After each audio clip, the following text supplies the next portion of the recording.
Start with a blank canvas in the Falstad simulator. Our goal is to build a simple series circuit to visualize how current and voltage behave when we toggle a switch.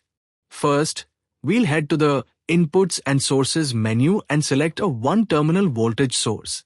We'll place that at the top. Its default set to 5 volt, which is perfect for this demonstration. Next, we need a load.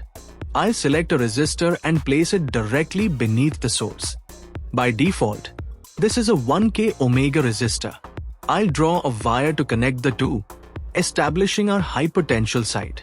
Now, we need a way to control the flow. I'm adding an SPST switch below the resistor. To complete the path, we'll add a ground at the bottom. The circuit is now technically complete, and you can see the yellow dots, the current, starting to move. To get a better look at the data, I'll right-click the components and select View in New Scope. This opens up our visualizers at the bottom.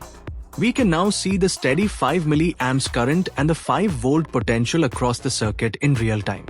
Now, watch what happens when I interact with the switch. By clicking it, I create an open circuit. The current flow stops immediately, and our scopes reflect that drop to zero.